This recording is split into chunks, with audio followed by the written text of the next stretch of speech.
Buenas tardes, amigos.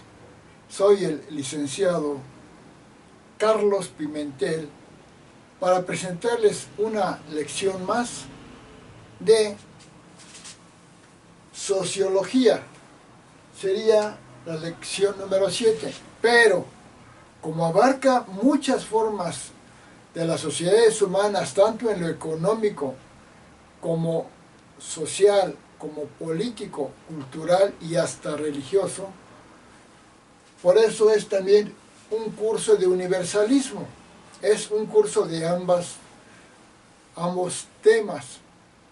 Como ven aquí, estoy hablando de sistemas sociales, sistemas religiosos y sistemas políticos. Voy a hacer una muy breve descripción para que no ocupe mucho tiempo de estos sistemas que hay.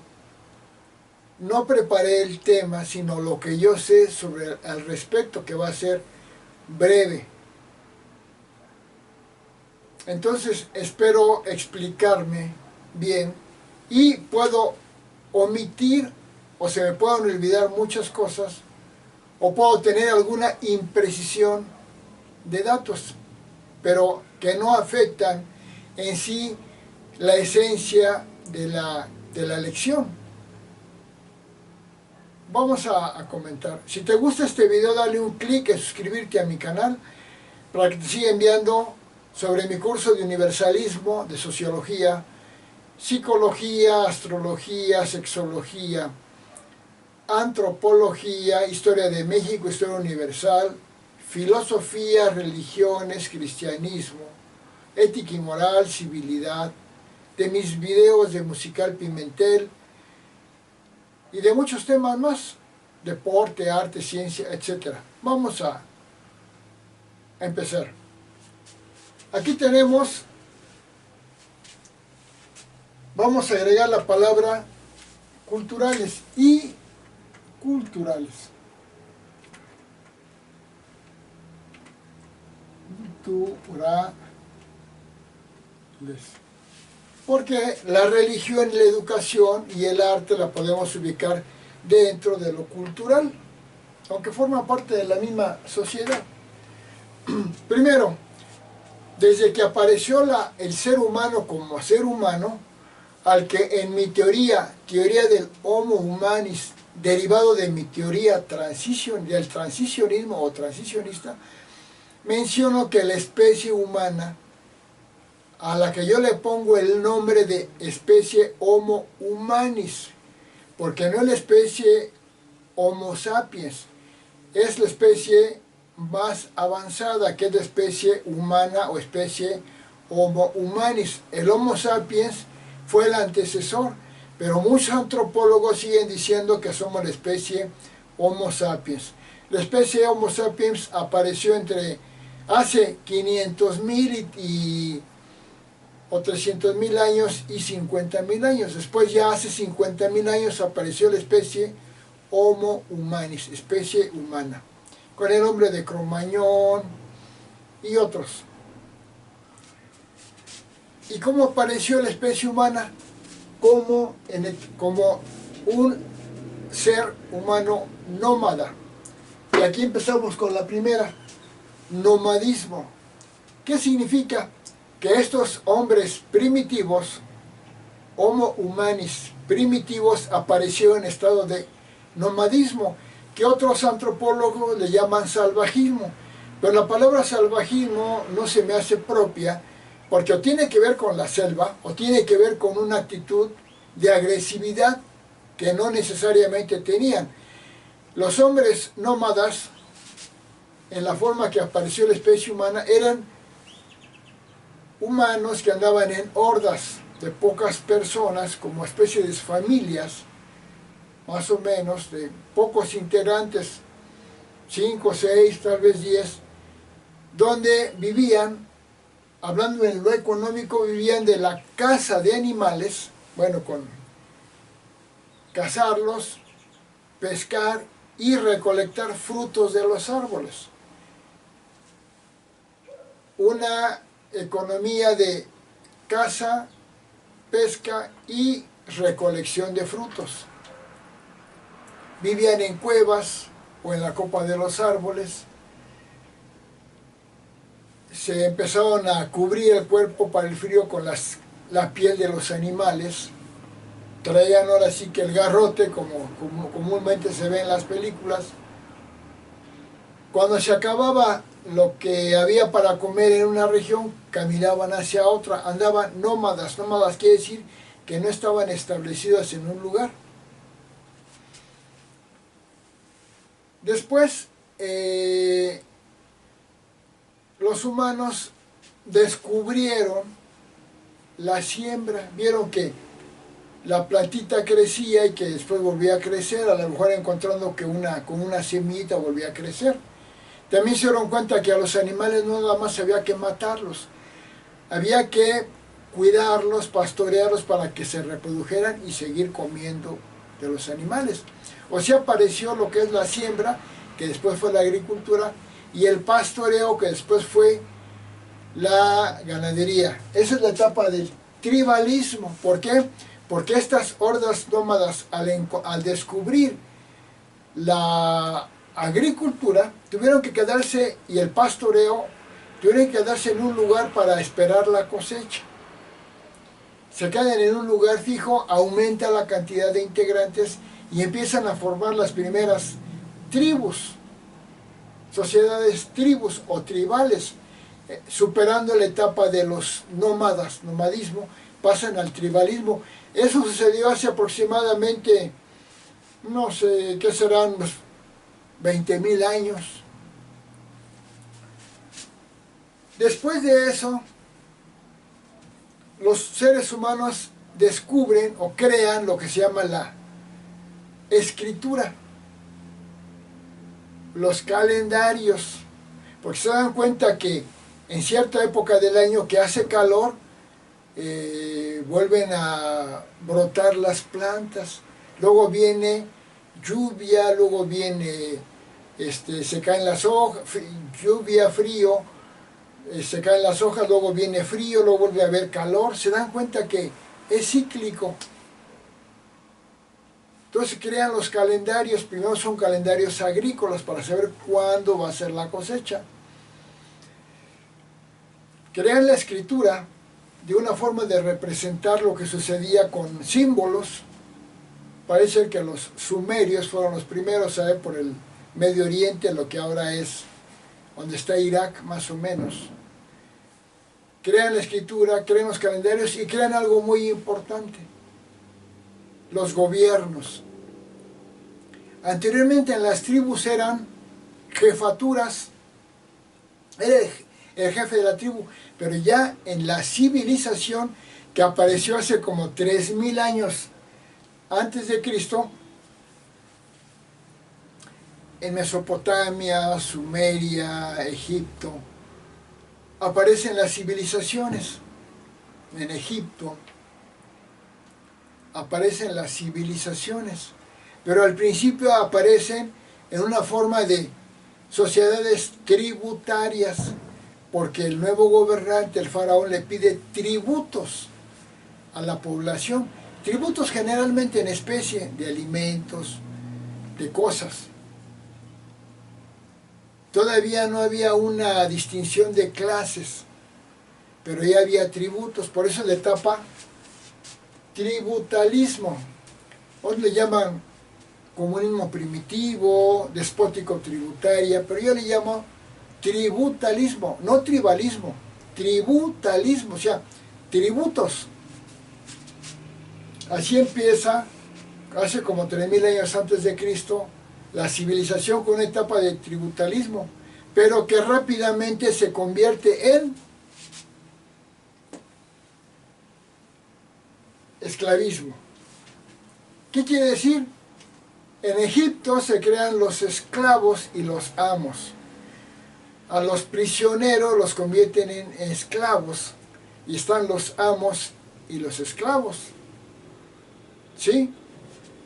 En el periodo esclavista, ya desde el antiguo Egipto hasta propiamente la desaparición de Roma, del Imperio Romano, por el año 400 y tantos después de Cristo. En toda esa época hubo generalmente un esclavismo. ¿Cómo era la economía ahí? Ahí la economía era el monarca, el rey había muchos amos y cada amo tenía muchos esclavos. Los que trabajaban la tierra, la agricultura, la alfarería, las cosas que se construían eran los esclavos. Y el esclavo era propiedad del amo, no era considerado un humano igual, era una propiedad. Como era una propiedad del amo, podían hasta matarlo y no le pasaba nada al amo porque era su propiedad, como si fuera un subhumano o casi un animal. Podían tener sexo con las mujeres, si tenían pareja, aún así las tenían porque eran esclavas. Y la economía era básicamente, pues era agraria y era también de algunos productos, de algunas cosas se producían, pero para el rey o el emperador, más que nada eran emperadores, y los amos. Eso se dio en Persia, en Grecia, en Roma, el esclavismo. El esclavismo permitía que mientras los esclavos trabajaban y producían el alimento y los objetos y todo lo material, los amos tenían tiempo ¿de qué? Pues de no trabajar y podían ponerse a pensar, y por eso en Grecia, que era una ciudad esclavista, aparecen los grandes filósofos griegos, como Aristóteles, Sócrates, Platón, y muchos más, Diógenes y cantidad. ¿Por qué? Porque no se dedicaban a trabajar, tenían tiempo libre y podían pensar y crear teorías y filosofías. Filosofías, teorías no. La teoría es algo científico que sería después. Filosofías, ideologías y sus religiones que eran propiamente politeístas, o sea, falsas, inventadas en el esclavismo. Pero en ese tiempo, en sociedades esclavistas y tributarias, aparecen grandes sabios como Hammurabi en Mesopotamia, y muchos más. Y en Grecia, pues Pitágoras y tantos filósofos. Pero aparece una figura muy importante en el año como 600 y tantos antes de Cristo, que todavía era una sociedad esclavista, que era Siddhartha Gautama, el Buda. Pero antes de que apareciera el Buda, surge el hinduismo en estas sociedades atrasadas, tributarias o esclavistas, o en el hinduismo de castas. No son esclavos, pero son castas. Los gobernantes, los sacerdotes, gobernantes, guerreros, obreros, etcétera, que tampoco eran obreros, sino trabajadores materiales.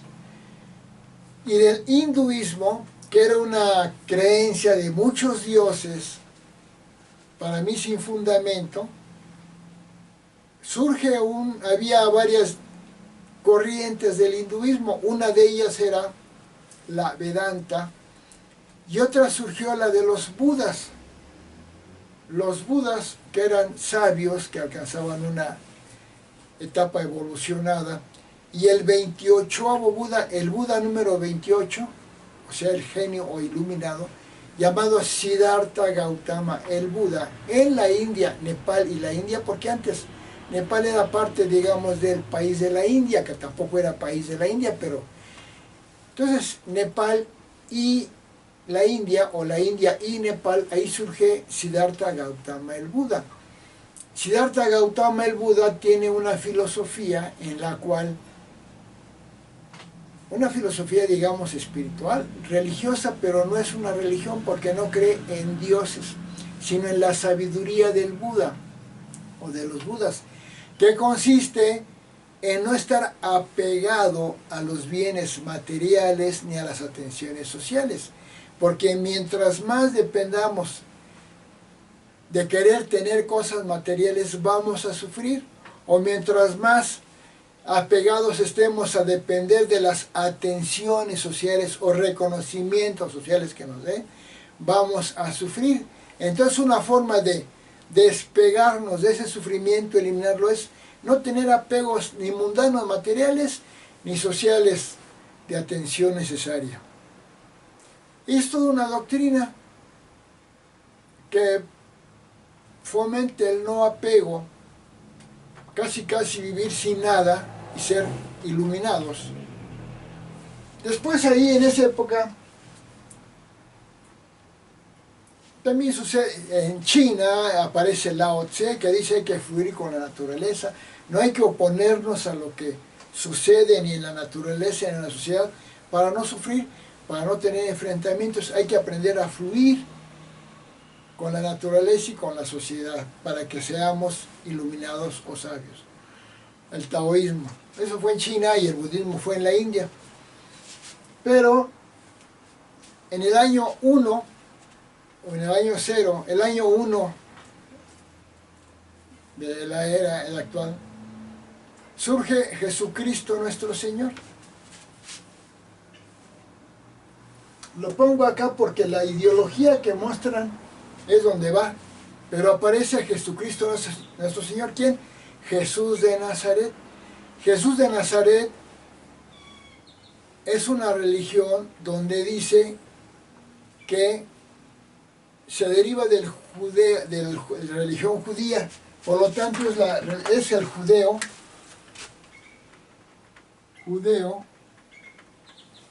judeo-cristianismo, porque la religión judía, en la zona de que ahora es Israel, la zona hebrea, ahí surge una religión monoteísta, de un solo Dios, que es Yahvé, o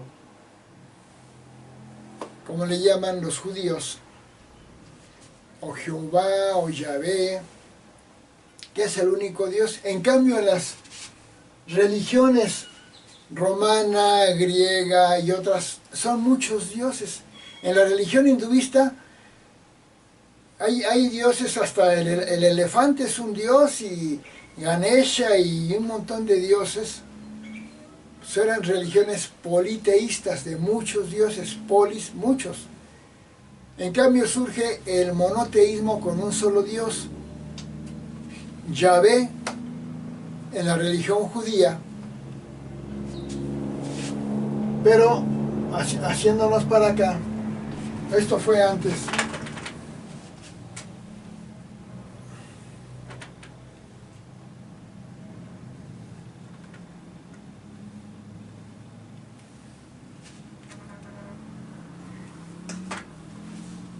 Nace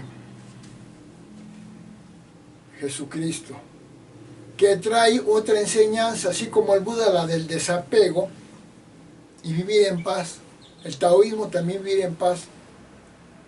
Jesucristo, que es el Hijo de Dios, Dios envía a su Hijo Jesucristo para traernos el Espíritu Santo y enseñarnos el camino de la salvación, que es la fe total a Dios y a Jesucristo nuestro Señor, en el amor, la paz, el deber, la humildad, que nos lleva a la santidad, que es la salvación.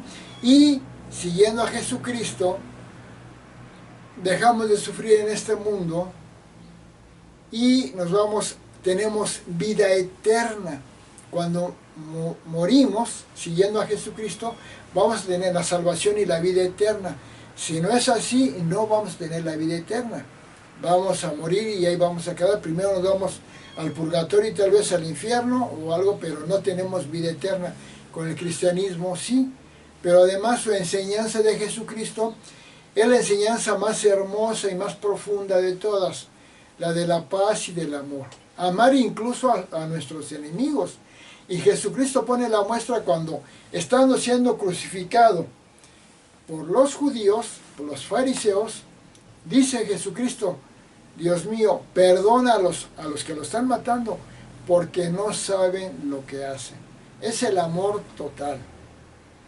Y entrando el cristianismo, primero en Jerusalén, Israel, los 12 apóstoles empiezan a divulgar la enseñanza del cristianismo y llegan a Roma. Pedro llega a Roma y empieza a divulgar ahí y se forman cristianos. Son muy perseguidos los cristianos ahí, hasta que, y los matan y todo, hasta que el emperador Constantino, el emperador romano Constantino, creo que en el año 313, puedo equivocarme exactamente el dato, pero por el año 300, influida por su mamá, la madre Santa Elena, le dice que siga la fe de Cristo. Entonces el imperio romano, que era el imperio más poderoso, adopta al cristianismo como su religión y desecha todos los dioses, Apolo y Afrodita, y se quedan con un solo Dios, Dios universal, y su Hijo Jesucristo. Y al ser el imperio romano el que acepta al cristianismo como su religión, le sirve porque el imperio romano divulga esa enseñanza por gran parte del mundo en ese tiempo dominado por Roma. Y hay varios concilios donde se analizan bien cómo va a hacerse la práctica del cristianismo. El concilio de Nicea es, creo que, el primero donde los ya creyentes y sacerdotes cristianos ordenan cómo va a ser la práctica de la Iglesia Católica. ¿Por qué cristiana católica? Porque Jesucristo a Pedro, su apóstol Pedro, lo pone como de él se va a derivar toda la cadena y sucesión de líderes de la Iglesia que le van a llamar papas o pontífices. Y el primer papa o pontífice es el San Pedro, apóstol de Jesucristo, y luego sigue, ¿cómo se llama este otro? Y siguen hasta el papa actual, que es el Papa León XIV. Pero cuando llega el cristianismo, ya un poco más adelante, el imperio romano es derrotado propiamente por las tribus nómadas, como creo que, no sé, tal vez me equivoco, voy a decir un nombre que a lo mejor me equivoco, creo que Atila, y otros, si me equivoco me perdonen, buscamos cuál, pero derrotan y el imperio romano se disuelve. Pero ya queda la religión cristiana implantada y ya no es el poder militar y económico y del derecho romano, porque en Roma se crea el derecho, gran parte del derecho que hoy usamos. Y el mundo entra en otra actitud, una actitud que pasamos del esclavismo, pasamos a la etapa del feudalismo, del año creo que 413, 73, por ahí así, que dura hasta el año 1400 y tantos, dura el feudalismo. Voy a ver si sigue grabando el video, permítanme.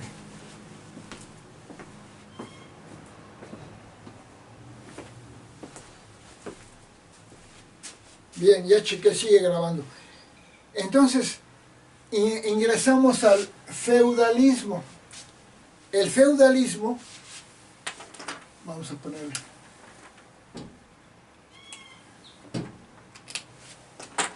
¿en qué consiste el feudalismo? Ya disuelto el imperio romano, se empiezan a formar en la sociedad lo que se llaman feudos. ¿Qué quiere decir? Estoy hablando más que nada de Europa y en parte del mundo, pero básicamente en Europa. Quiere decir que los nuevos poderosos son señores feudales. ¿En qué consiste el señor feudal? El señor feudal es un hombre poderoso, puede ser un conde, un marqués, un duque, que tiene un castillo, esos famosos castillos tipo de las películas de Walt Disney, o un príncipe. Ese señor feudal tiene un territorio muy extenso, tiene su castillo y tiene un imperio un terreno muy grande que lo divide en parcelas, o sea, pedazos de tierra, y tiene siervos. Los siervos viven en esas parcelas y lo que producen de maíz, de producción agrícola o ganadero, todo se lo dan al señor feudal. Y el señor feudal les paga, pero básicamente para que sobrevivan. Entonces, la sociedad se divide. Si anteriormente en el esclavismo eran amos y esclavos, ahora las dos clases sociales son señores feudales y siervos. Los siervos le producen al señor feudal, que están por categorías. El más alto señor feudal es el rey, ahorita hablo de él. Luego sigue el príncipe, luego sigue el conde, el marqués, el duque, el caballero, el patricio, y hasta abajo está el plebeyo.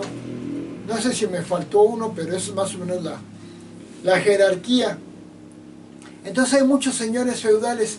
Esos señores feudales, además de tener siervos que les trabajan la tierra y les hacen objetos, también forman parte de un ejército del señor feudal. El señor feudal forma un ejército de sus siervos como soldados para defender a su feudo, su territorio, de otros feudos o de maleantes o de invasores. Se crean muchos feudos. Y sin embargo, llega el momento en que muchos señores feudales se organizan y eligen a un señor feudal de los de más alto rango, pueden ser condes, como un rey de toda la zona, de todo un lugar, un reino muy grande de muchos señores feudales. Y ese rey va a ser el que va a integrar a todos los señores feudales y va a defender su reino contra otros reinos. No sé si me estoy explicando. Ese señor feudal, ¿cómo es la producción en el feudalismo? Sigue siendo básicamente agraria, o sea, del campo, de siembras de productos, de alimentos, de frutas, de verduras, de semillas, trigo, maíz, no sé cuáles, frijol, lenteja, todo eso, y ganadería también, y pesca, todo eso, pero le pertenece al señor feudal, que juntos forman un reino. Abajo del rey sigue el príncipe, como en las películas, como ya dije hace rato, del Walt Disney, del príncipe, que tiene una categoría, que va a ser probablemente el rey siguiente cuando muere el rey. Entonces, eso dura del año 400, creo que 473, ahí lo voy a averiguar. Ya les dije que si fallo en el dato exacto, no importa, la idea no la cambia. Del 400 y tantos al año 1400 más o menos, está el feudalismo con estas características. Básicamente en Europa, con los señores feudales de los antiguos reinos que había, no sé cuáles son. Bueno, los galos, muchos, ¿no? ¿Y qué es lo que predomina ahí? Pues predomina la religión cristiana. Porque como en lo material están los productores de alimentos y de algunos objetos,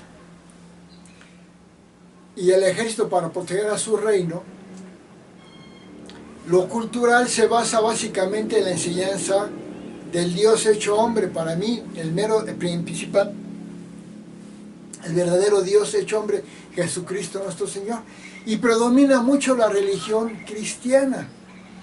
El feudalismo es una época donde la cultura se centra básicamente en la religión cristiana. Si nosotros vemos pinturas antiguas de la Edad Media, son puras pinturas de Cristo crucificado, de la Virgen María y todo eso, ¿sí? Y así va desarrollándose la sociedad.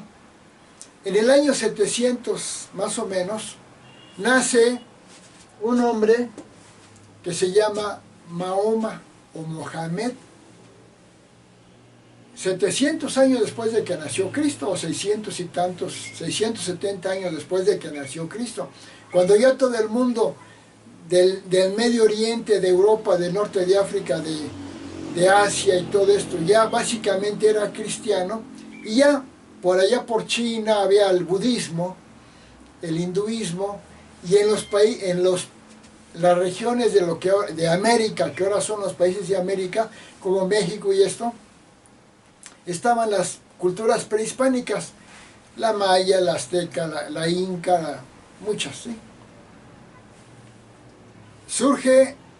Nace Mahoma. Mahoma era un comerciante que andaba en caravanas, porque la zona donde vive en Arabia, era una zona desértica, y por ahí pasaban muchas caravanas que llevaban alimentos y cosas de un lugar a otro.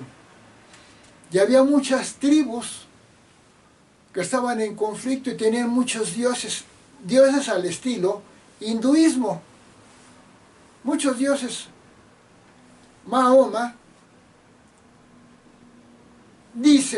inventa, copiando a la Biblia judía y cristiana, donde sabe que hay un Jesucristo, y en forma maligna, o que se enoja a los musulmanes, inventa una religión. Y dice que en sueños, primero dice que le habló el diablo, o sea, el malvado. Está registrado, pero después dice que no, que fue el ángel Gabriel, porque como a la Virgen María le habló el ángel Gabriel, pues dice que le habló el ángel Gabriel en sueños y que le ordena fundar una religión. Y elige a uno de los muchos dioses que había en esas tribus, uno al que se llama Alá, ese era el dios, uno de tantos. Elige a Alá, inventa que le habló en sueños el ángel Gabriel, y crea una religión falsa. ¿Por qué? Porque un fundador de religión tiene que ser un hombre con muchas virtudes, y Mahoma no era un hombre virtuoso, era un guerrero, se dice que había matado gente, era un hombre egoísta, era un hombre que en su religión dice que un hombre puede tener hasta 4 mujeres, pero él tuvo 22, e incluso su hijo tiene una esposa que se llama, no voy a decir el nombre, y le dice a su hijo, Mahoma le dice a su hijo que le dé a su mujer a él, y dice a su hijo, ¿por qué te la voy a dar si es mi esposa? Y Alá le inventa que Alá, el Dios, es una orden divina de que le dé su esposa a él. Así de inmoral era. Era una religión. Inventa y hacen un libro llamado el Corán, así como para Jesucristo y en la religión judía hacen la Biblia, inventa un libro que se llama el Corán, que lo hacen con suras, también era analfabeta, lo escriben los otros escribanos, y que era una religión, pero una religión que se impone por la fuerza. No tiene la línea de una religión que es por el convencimiento espiritual, por el amor al prójimo, no. Es una creencia donde los musulmanes por la espada empiezan a derrotar a todas las sociedades de alrededor, y entre ellas a los cristianos y a los judíos, y por medio de la violencia y de guerreros se extienden una serie de grupos musulmanes, los omeyas, los seleucidas, los moros, muchos grupos siguiendo a esta religión. Y en poco tiempo se extienden de Arabia, pasan a lo que ahora es llegan hasta lo que ahora es Pakistán, luego en el norte de África llegan hasta lo que ahora es Túnez, Libia, todo eso. Se extienden por las armas, por la imposición. Y aunque su libro dice que habla de amor, no, hay un precepto en el Corán o en la religión musulmana que se llama la yihad. Tienen 5 preceptos, 6. Y uno de ellos es la yihad, que le llaman Guerra Santa, que consiste básicamente en acabar y destruir aquellos grupos que no crean en Alá, en la religión musulmana. Y otros que es obligarlos que 5 veces al día tienen que orar en dirección a la Meca, donde queda establecida el centro del Islam o musulmanes o mahometanos, y una serie de cosas que obligan a la gente y los fanatizan.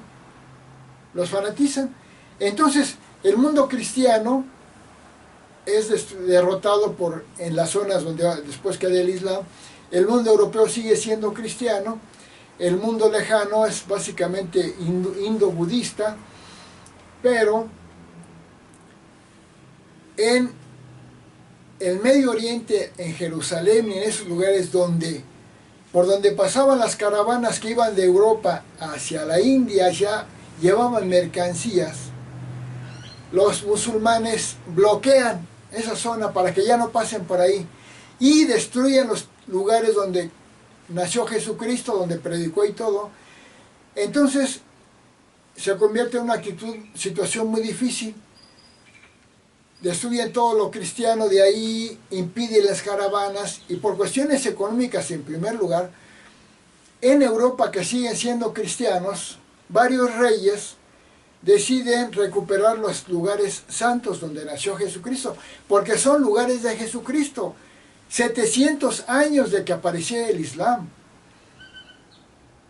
Y también por cuestiones económicas, los reyes de Europa no van a liberar esa zona del Medio Oriente por donde pasan las caravanas que los musulmanes ya no dejaban pasar. Entonces se hacen las guerras y se crea una etapa que le llaman las cruzadas. Guerras donde los cristianos, reyes cristianos y ciudadanos cristianos, luchan contra los musulmanes por recuperar esas tierras. Hay 8 guerras, 8 cruzadas, 8 guerras en las cruzadas. 4 la ganan los musulmanes y 4 la ganan los cristianos. Pero logran liberar el paso y logran recuperar parte de los terrenos de Jesucristo, porque los musulmanes ni siquiera dejaban que los cristianos fueran a la tierra santa donde nació Jesucristo, a esa tierra sagrada, a orar por Jesucristo. No quería nada. Entonces se dan esas guerras. Bueno, en el Islam pasa de ser una cuestión puramente religiosa, de una creencia en un Dios falso, el Islam, de un hombre, no el Dios enviado como es Jesucristo, sino un hombre que inventa una religión, crea una situación muy conflictiva, pero además imponen costumbres. Una de ellas es la Sharia, y la obligación de que todos los musulmanes tienen que ser musulmanes y tienen que estar contra los que no son musulmanes. Y a las mujeres les imponen una vida demasiado primitiva. Hasta la fecha actual, las mujeres musulmanas tienen que andar totalmente tapadas, donde el Islam es más fuerte, totalmente cubiertas, aunque haga calor, vestidas de negro, nada más destapado esto. Y la mujer no puede trabajar por su cuenta, no puede estudiar, no puede salir a la calle sola, no puede hablar con otro hombre porque la matan, la apedrean, aunque no sea nada de él. No puede votar, no puede manejar auto, nada. Y además a los niños les enseñan principalmente el Corán, y la ciencia no le dan importancia. Entonces es una ciudad muy retrógrada, que el cristianismo sí empezó con ciertas costumbres, pero a través del tiempo se fue adaptando a los cambios. Bueno, continuando, ya hablé un poco del Islam. Ya hablamos del nomadismo, hinduismo, budismo, esclavismo, feudalismo y el cristianismo, y surge el Islam. Después de esto, en Europa, estoy yendo rápido porque quiero hacer un repaso rápido.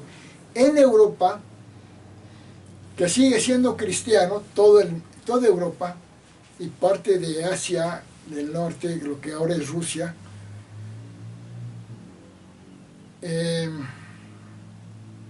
bueno, vámonos un poquito atrás. Los musulmanes llegan a España, lo que ahora es España, y implantan el régimen musulmán ahí, y duran muchos siglos ahí, hasta que dos reyes, uno de Castilla y otro de, creo que de Aragón, Fernando y Isabel, se casan, unen sus dos reinos, Castilla y el otro, se unen, que son cristianos, y forman una federación fuerte que lucha contra los musulmanes, y derrotan a los musulmanes y los expulsan de España. Los expulsan de España y España queda únicamente como cristiana, igual que Francia y todos. Ya siendo España cristiana, ya no musulmana, financian a un genovés, Génova, Italia, que se llama Cristóbal Colón, que quería recorrer por mar una forma de llegar a las Indias, o que era la India, y se lanza una expedición con 3 carabelas, 3 barcos, la Niña, la Pinta y la Santa María, a recorrer para querer llegar a lo que es la India. Y llega y encuentra unas tierras nuevas. Él cree que son las Indias que buscaba, pero no. Son las regiones de lo que ahora es la América, lo que es el continente americano. Pero para eso voy a hacer retroceder un poquito.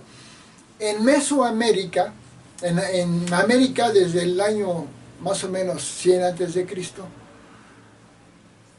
en México, lo que ahora es México, surge la religión totonaca y olmeca como de las primeras civilizaciones prehispánicas que construyen pirámides.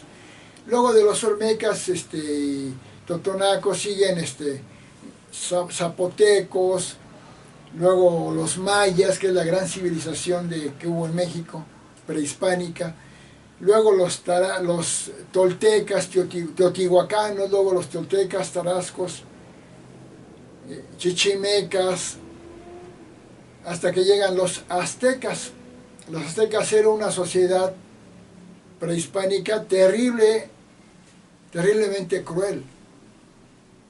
Los aztecas eran sanguinarios y tenían sometidos a todas las sociedades prehispánicas alrededor. Las sometían por la fuerza, les pedían enormes tributos, y a los guerreros que derrotaban, a sus guerreros los sacrificaban en la pirámide de su dios principal, Huitzilopochtli, dios de la guerra, y los arrojaban por la pirámide. Eran terribles los aztecas. Y varias sociedades prehispánicas de alrededor estaban en contra de los aztecas. Entre ellos los tlaxcaltecas y los totonacas y los tepanecas, que odiaban a los aztecas, o a los mexicas o aztecas. Cuando llega Cristóbal Colón a América, se regresa y dice que por acá después viene varias expediciones de Vasco da Gama. Hernán Cortés llega a lo que ahora es México y conquista a los aztecas, pero con 500 hombres derrota a más de 100,000 aztecas. ¿Por qué? Primero porque tenían una sociedad mucho más avanzada en tecnología. Tenían el rifle, y los aztecas tenían el mazo, la lanza y la flecha, el arco. Tenían el caballo, los españoles, y tácticas de guerra. Su vestimenta era de armadura, de ropa, armadura. En cambio los aztecas se vestían con, como dicen, taparrabos, aunque tenían un penacho muy grande del rey, pero eran muy primitivos en su civilización, aunque sus pirámides eran avanzadas, pero no tan avanzadas como las catedrales europeas, porque una pirámide es un encimamiento de piedras, así. En cambio una catedral española o europea, cristiana, es muy diferente, tiene vitrales y tiene una bóveda muy diferente, mucho más avanzada. Tenían todo el desarrollo científico ya en Europa, de Copérnico, Charles Darwin, mucho avance, Charles Darwin todavía no, pero de Copérnico, muchos grandes científicos y filósofos griegos. La sociedad azteca, dicen los aztequistas y mexicanistas, que era más avanzada. Falso completamente. Era una sociedad y tenía predominio y tenía sus logros, pero no se puede comparar con el gran desarrollo de España ni de Europa. Por eso 500 hombres derrotaron a 100,000 indios por la alianza con otros indígenas prehispánicos y la tecnología española.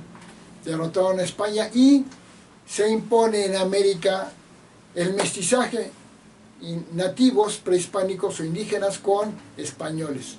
Nosotros no somos ni indígenas ni españoles, somos mestizos, una mezcla de...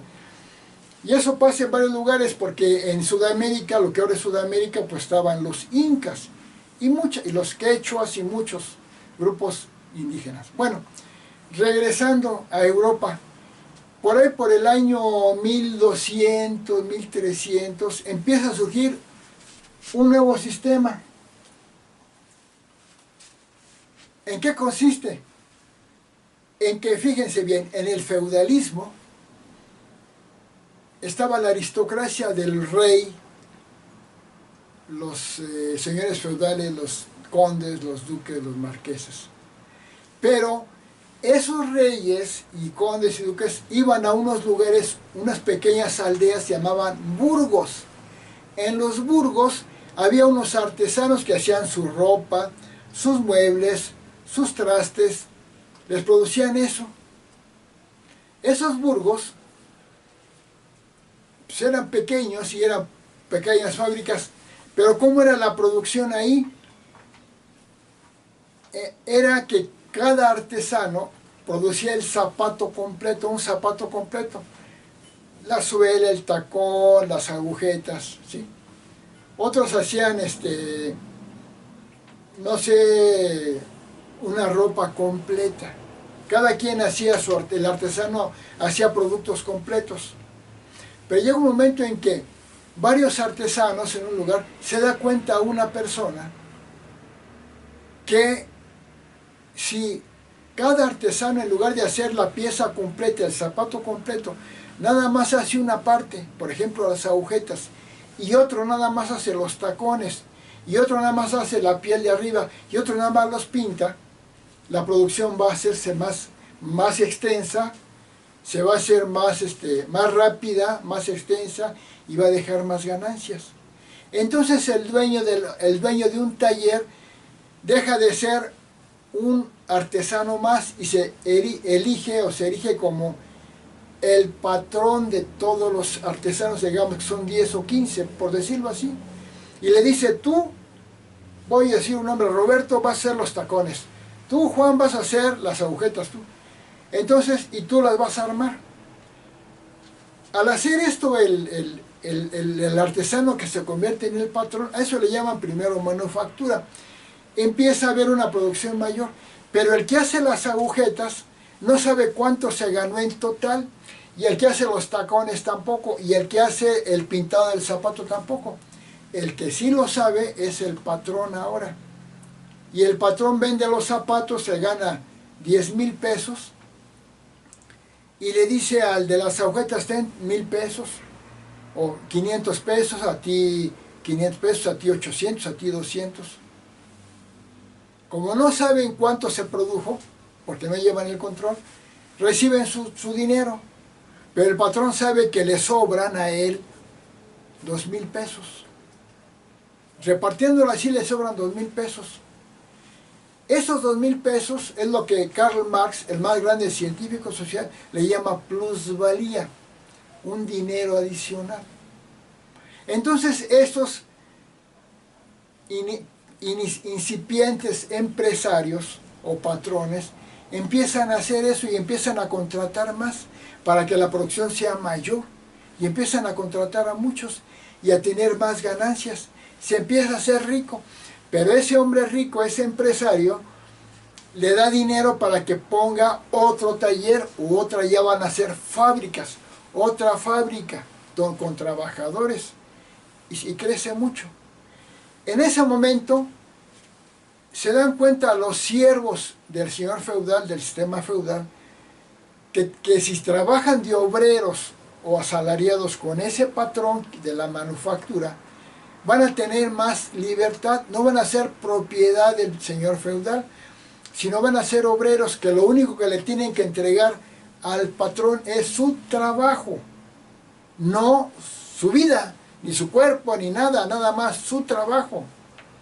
Entonces empiezan a irse de los terrenos feudales a los burgos, el burgo empieza a crecer. Como empieza a crecer el burgo, adquieren fuerza los empresarios o los patrones. Llega un momento en que tienen fuerza los patrones. Pero también los señores feudales se dan cuenta que los patrones son igual que los señores feudales en poder, o que está ganando más poder el señor patrón que el señor feudal. Y empieza a haber un conflicto entre la aristocracia y la industria, por decirlo así.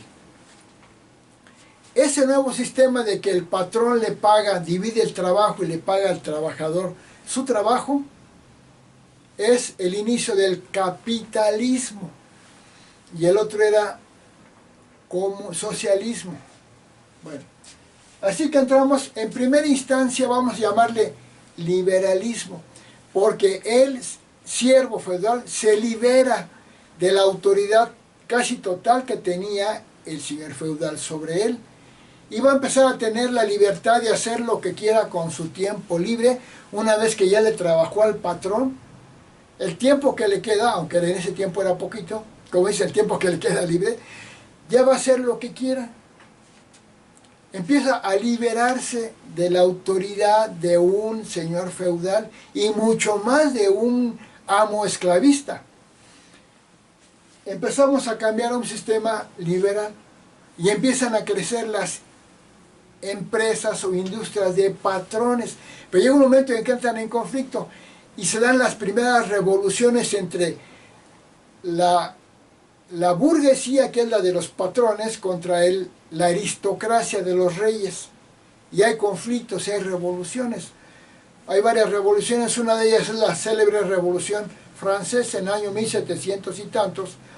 Antes había una revolución inglesa, donde se empiezan a liberar de los señores feudales y empieza a crecer este sistema que se llama liberalismo en una primera instancia.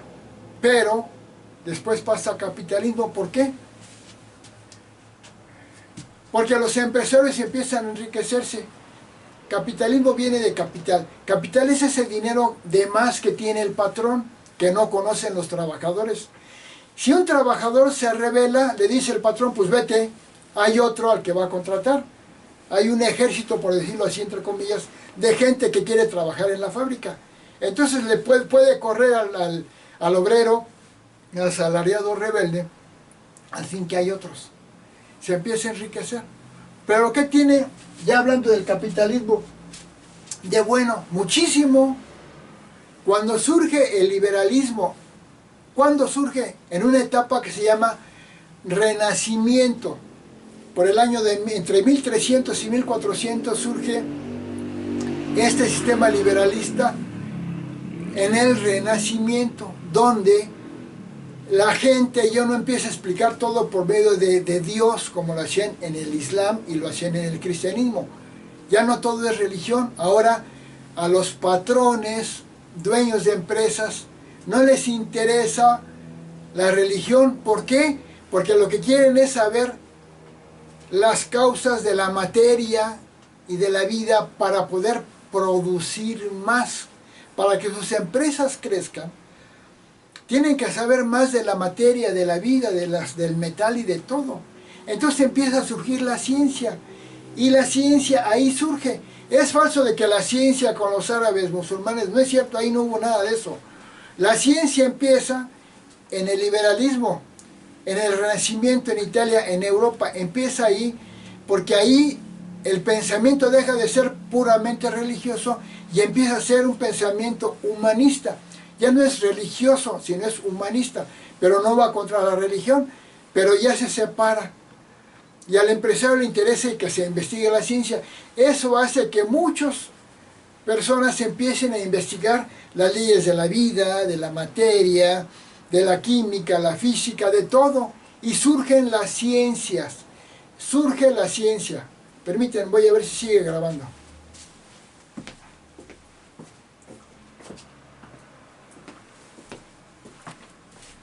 Sí, sigue grabando. Surge la ciencia. ¿Qué es eso? Surge la física, la química. Anteriormente eran estudios, no eran ciencias.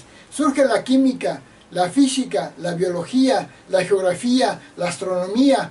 Y después surgen las ciencias sociales, porque lo social también es científico. La sociología, la psicología, la antropología. Surge la ciencia con el capitalismo.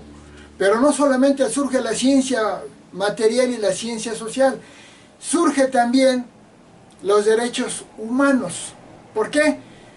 Porque el derecho, que aunque había sido de origen romano, el derecho, pero se perfecciona acá. Pero sobre todo, que empieza a surgir la tecnología, porque al empresario le interesa producir mucho con sus trabajadores para enriquecerse. ¿Y cómo va a producir más? Con una máquina, en lugar de trabajarlo con 5 hombres, con una máquina que hace el trabajo más rápido. Y surge la revolución industrial en Gran Bretaña. Toda Europa empieza con la revolución industrial, la revolución científica, todo con el capitalismo. Y todos los aparatos que tenemos ahora y toda la ciencia que tenemos ahora surgió aquí, en el capitalismo. Gracias al capitalismo tenemos física, química, astronomía, biología, psicología, antropología, sociología, todo gracias al capitalismo, a la ciencia, a la tecnología. Pero el cristianismo que estaba vigente en Europa, al principio se oponía un poco, porque los dogmas religiosos de que venimos por Adán y Eva y todo esto, se oponían en primera instancia con los dogmas o las explicaciones científicas, y hubo algunos conflictos. Pero lo que hizo el cristianismo se fue adaptando a los cambios que la ciencia y la sociedad iba imponiendo, y el cristianismo se adaptó. Actualmente en el cristianismo aceptamos que haya químicos, que haya físicos, que haya sociología. ¿Pero qué pasó? En el Islam no. La religiosidad de los musulmanes del Islam no aceptó la ciencia, ni aceptó el humanismo. Se quedaron en una visión retrógrada de la religión. Y en el Islam viven atrasados más de 1000 años. En el cristianismo no. Por eso los países europeos y norteamericanos son cristianos capitalistas también. Y el gran avance de todo lo que tiene la humanidad, casi el 90% de los aparatos que vemos, el 80% se inventó en Estados Unidos, pero o 70%, casi el 100% de los productos que tenemos, la cámara fotográfica, la licuadora, la lavadora, el refrigerador, la estufa, el drenaje, la penicilina, la anestesia, el avión, el automóvil, el barco de vapor, de motor, el helicóptero, la aspiradora, todo es hecho en el mundo capitalista, porque es lo que le sirve a la industria. Con la libertad que tiene una persona de crear empresas, porque se le pega la gana, tiene dinero y quiere poner una fábrica para fabricar máscaras, pues lo puede hacer.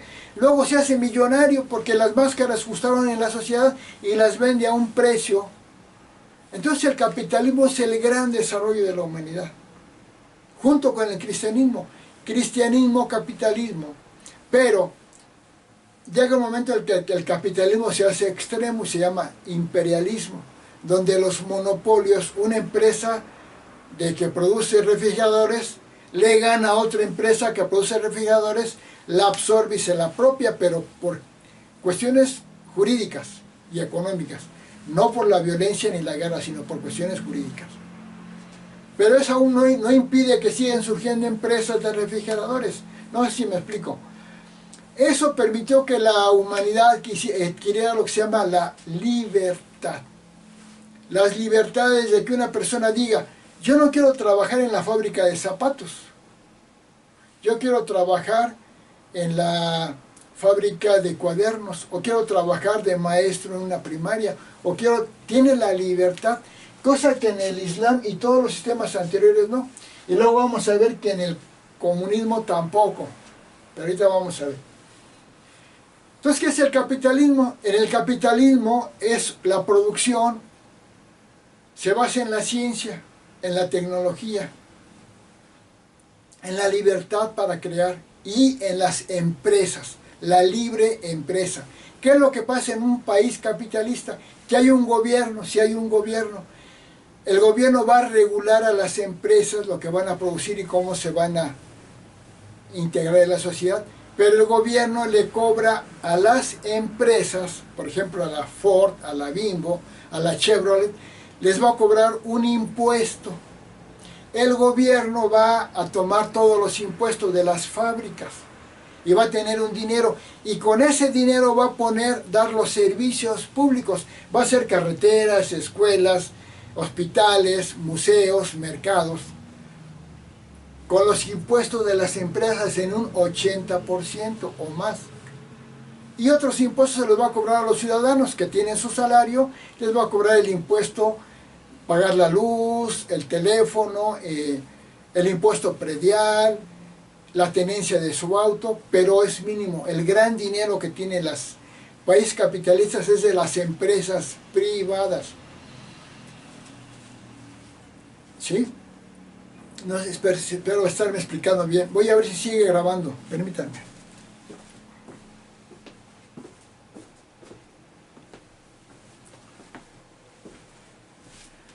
Sigue grabando.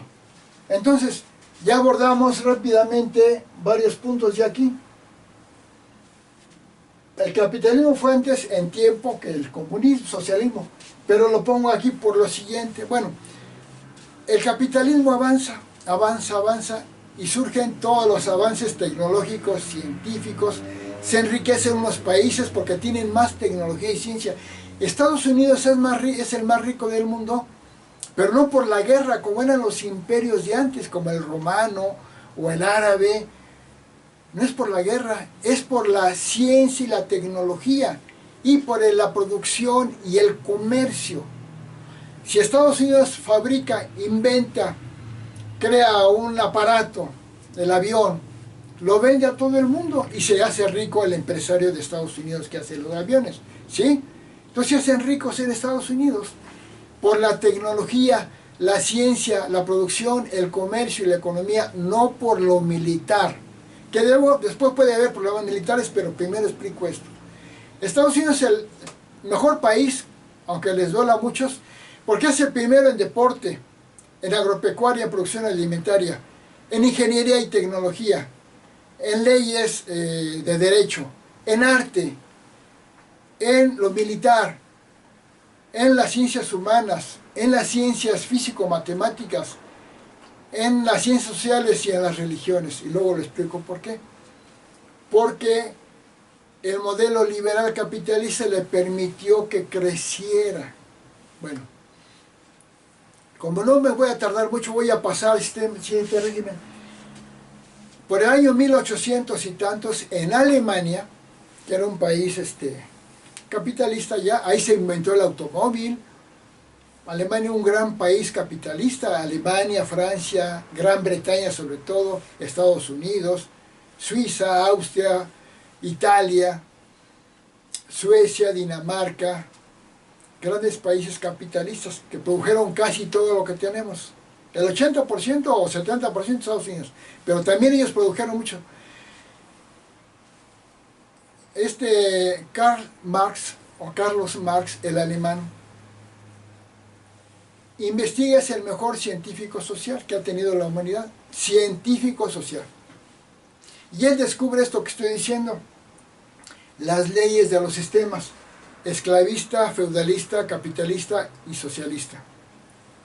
Él se da cuenta cómo fue los sistemas que esclavista, lo explica, y descubre que en el sistema capitalista en el que ya vive Alemania, esto que les dije, que el patrón se apropia del dinero y divide el trabajo entre trabajadores obreros y se hace rico.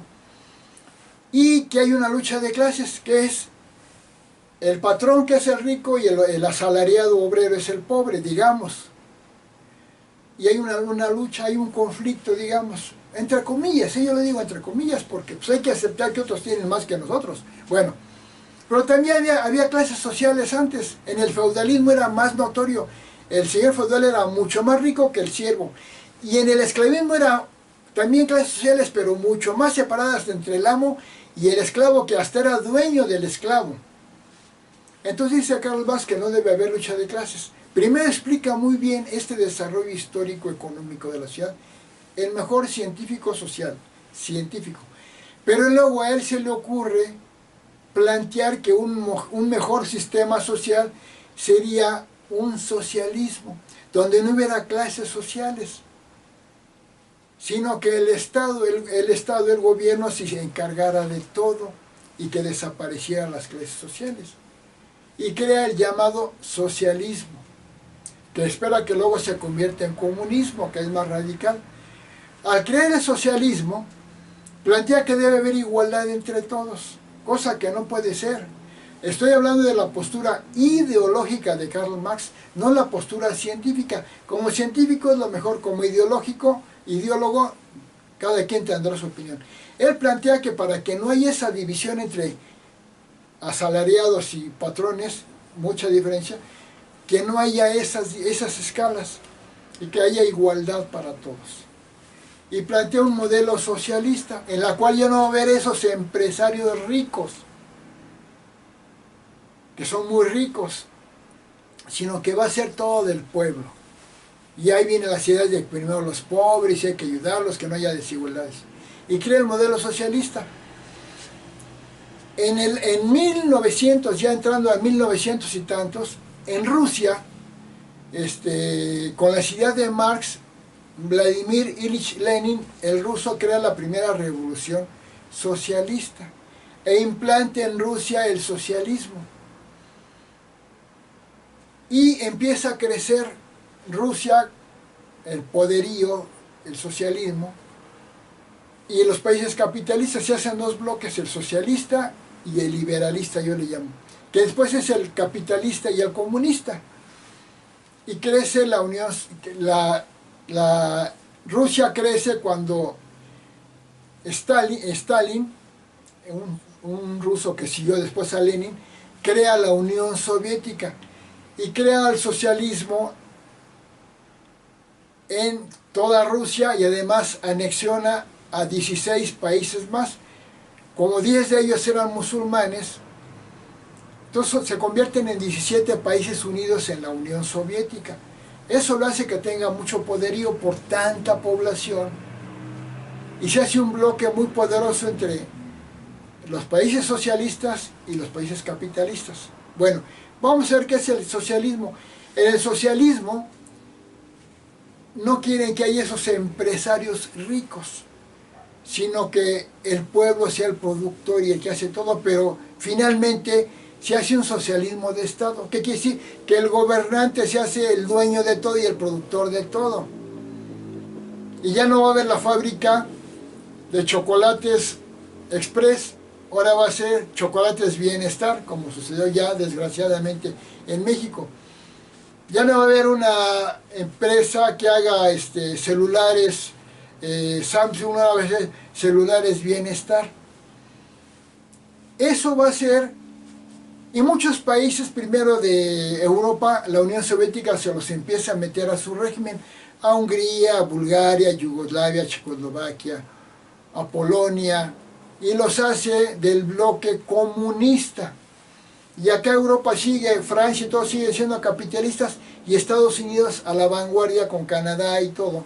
Y Latinoamérica pues, es una sociedad así intermedia. África sigue siendo casi tribal en esos tiempos. Y en India es orientalista todavía. Hay muchos mundos, pero el comunismo pega en muchos y agarra fuerza. Y el bloque capitalista. Empiezan a competir las dos grandes potencias, la Unión Soviética contra Estados Unidos. Empiezan a crecer. Bueno, en el siglo XX, en 1933, primero Alemania se disputan porque también el capitalismo tiene luchas, igual que el comunismo. Y Alemania, que ya tenía poderío económico-militar, se da cuenta que ya no tiene colonias en África, como ya las tenían Francia, Inglaterra, Italia, Bélgica, y que le quiere arrebatar las colonias de África para que sean alemanas. Se crea un conflicto.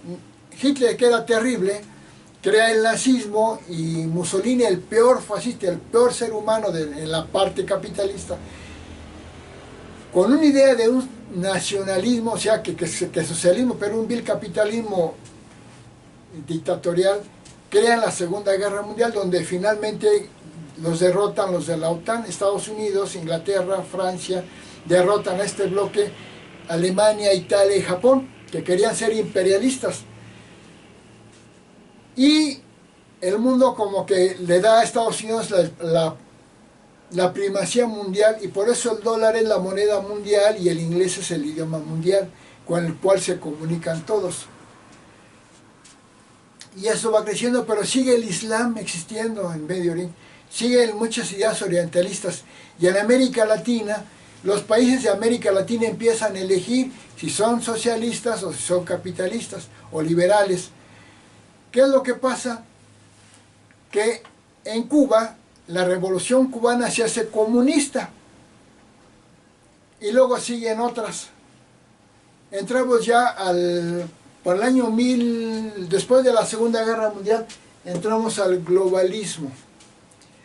¿Qué es el globalismo? Déjenme checar si sigue grabando.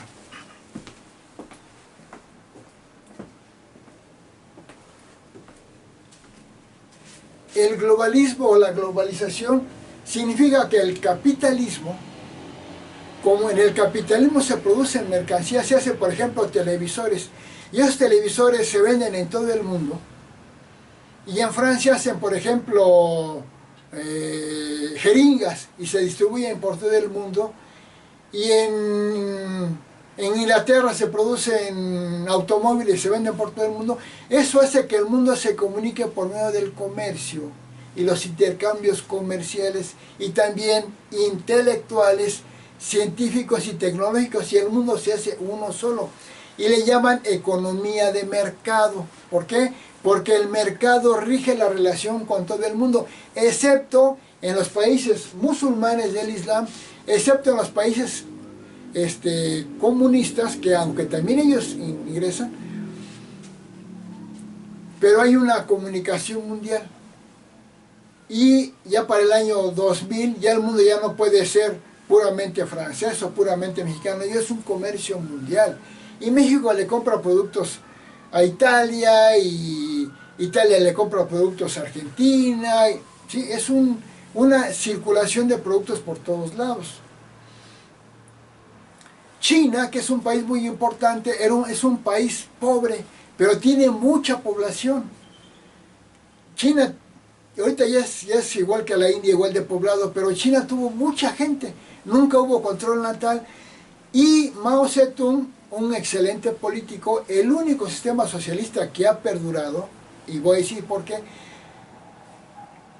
Porque Mao Zedong se dio cuenta que había mucha gente a la que había que darle de comer, y la mejor forma era un modelo socialista o comunista. Pero los chinos, aunque produzcan ya mucho en dinero como país, cada chino es más pobre que un mexicano, por ejemplo, porque producen mucho, pero son muchos. Es como decir, producimos 10 productos, pero lo producen 10 chinos. En cambio, en México producen 10 productos, pero lo producen 5 mexicanos. A cada mexicano le tocan 2 pesos y a cada chino le toca 1 peso. No sé si me explico. Uno es el PIB, el crecimiento en total del país, el Producto Interno Bruto que produce China, digamos de 100 pesos. Y otro es el ingreso per cápita, lo que cada ciudadano gana. Y en ingreso per cápita, China es pobre, pero en Producto Interno Bruto ya le compite se le empieza a competir, le falta mucho a Estados Unidos. Bueno, se forman 2 bloques, el comunista y el capitalista, o el socialista y el liberalista. Y muchos países entran al sistema comunista o socialista. ¿Y qué pasa después de 10, 20 años? Todos los países que entraron al sistema comunista fracasaron.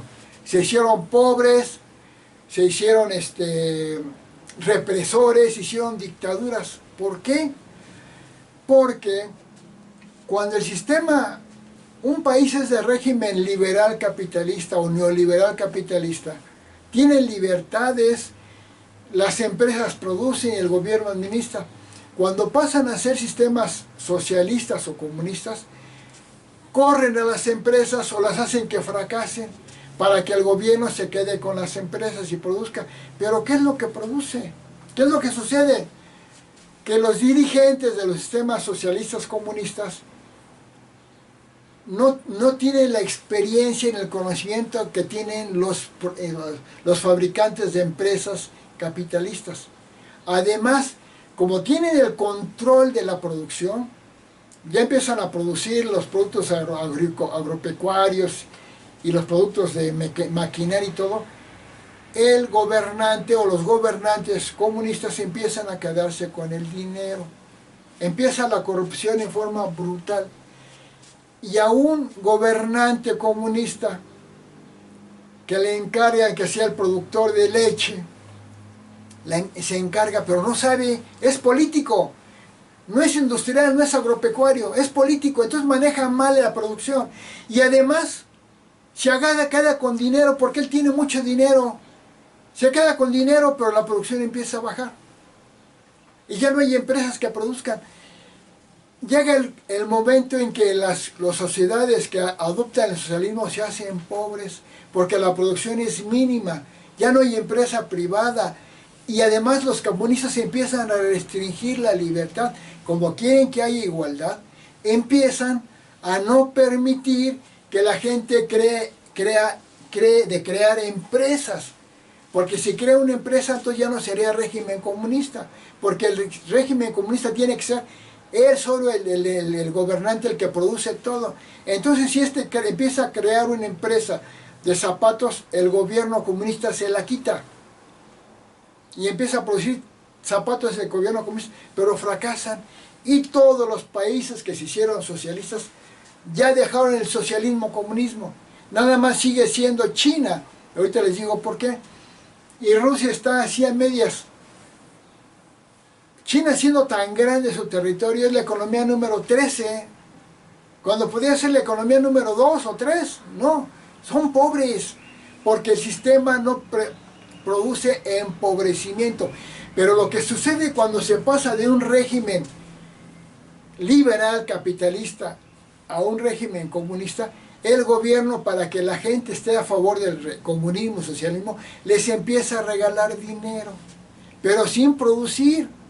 Llega el momento en que se les acaba el dinero al gobierno y se empiezan a bajar las pensiones. Llega el momento en que ya no pueden dar pensiones porque ya no hay dinero. Se lo robaron para comprar a la gente y que votaran por ellos.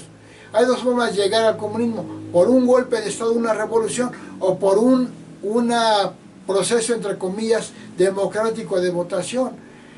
Porque cuando votan por ellos todavía no dicen qué lo van a hacer, pero lo que van a hacer, pero ya que tienen el poder empiezan a hacer todo esto.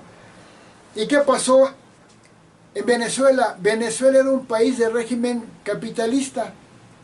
Cuando llegó el comunismo, con Hugo Chávez y luego con Maduro, se hizo pobres de los más pobres ya. Y si no fracasó es porque tiene una producción petrolera grande. Argentina era un país de los que iba a ser de los más ricos del mundo. Llegó el comunismo y se hizo pobre de los más pobres de América Latina. Nicaragua, Cuba era una isla rica, vivían muy bien, era el paraíso de muchos turistas en el mundo. Llegó el comunismo con Fidel Castro, con ideales de justicia, de igualdad, y se empobreció, y ahora ya, aunque sean iguales, son iguales de pobres todos. Todos los regímenes socialistas, comunistas han fracasado. Desafortunadamente a México llegó el comunismo con López Obrador y con Claudia Sheinbaum, que implantó un modelo comunista, que es comunista. Primero se apropian de todo, destruyen todo, empiezan a dañar a las empresas privadas con impuestos altos, con aumentar el salario de los trabajadores que no pueden soportar las empresas, se van las empresas, fracasan, hay fuga de capitales, y el gobierno, que tiene todo ese dinero que le está robando a todos, se da dinero, votan por ellos, están muy contentos, pero no saben que a la larga van en declive, se van a hacer pobres, y el gobierno que quiera ayudarlos ya no va a poder, porque ya no hay empresa privada y la producción ya es pésima y ya no hay dinero a quien robarle. Se van a hacer pobres. Pero cuando empieza el cambio de régimen liberal capitalista o neoliberal al socialista comunista, parece que no y la gente está contenta. Los líderes políticos contentos porque la gente está votando por ellos, porque se les regala dinero y dicen ellos son muy buenos. Se van ellos y dejan una desgracia total para los países. Todos los países comunistas se han retirado del comunismo. Toda Europa Central, como Hungría, Checoslovaquia, ya están retirándose del comunismo. Y los países que se hicieron comunistas en América Latina ya fracasó. Venezuela, Cuba, Bolivia, Nicaragua están fracasando, van a regresar al capitalismo, pero cuando ya están completamente fregados. Bueno, cuando llega el globalismo, todo el mundo comercia con todo el mundo. En el comunismo no quieren eso. Como la circulación de mercancías es por empresas privadas, al comunismo le conviene porque no es una empresa la que va a vender los productos, es el gobierno, pero se cierran. Y el comunismo los hace completamente cerrados y empieza a reprimir todas las ideas que sean de libertad. Como en Corea del Norte, el tal Kim Jong-un no les permite a sus ciudadanos, nada más hay un régimen, el comunismo extremo. La gente no puede tener creencias religiosas, no puede estudiar lo que quiera, no puede trabajar en lo que quiera, no pueden viajar a ningún lado, nada más a países comunistas también. Pero no les permiten que usen cierta ropa ni que tengan creencias, no pueden ser religiosos. Es una represión total. Los comunistas se hacen dictadores. Si además el líder comunista es egoísta y malvado como López Obrador, además es peor, pero es un proceso. No se dan cuenta la ciudadanía cuando empieza la caída de la economía y de las libertades y de todo, porque está empezando y está recibiendo un dinero para engañarlos. Bueno, el globalismo es el desarrollo de la ciencia, la tecnología, del mundo, de las ideas, de todo. Hay libertad para todo. No se reprime nada más que ciertas cosas. Hay libertades, hay movimientos de libertad, se respeta la homosexualidad, se repite, pero con ciertos parámetros.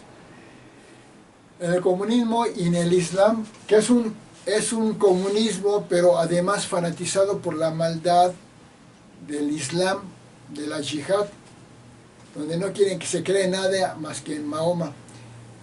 Ese es el globalismo, la globalización, pero después vamos a pasar al universalismo, que yo soy el fundador del universalismo y luego explico en qué consiste. Espero que no se me haya pasado nada a ideas generales y vamos a concluir esta sesión de regímenes socioeconómicos, políticos y culturales, que implica política, economía, religión y otras cosas. Amigos, soy el licenciado Carlos Pimentel, espero que les haya gustado esta lección. Muchas gracias. Si te gustó, te puedes inscribir a mi canal. Y luego vamos a continuar ya profundizando en muchas cosas de estos sistemas. Y vamos a entrar al universalismo, que ya entré en otra sección. Muchas gracias.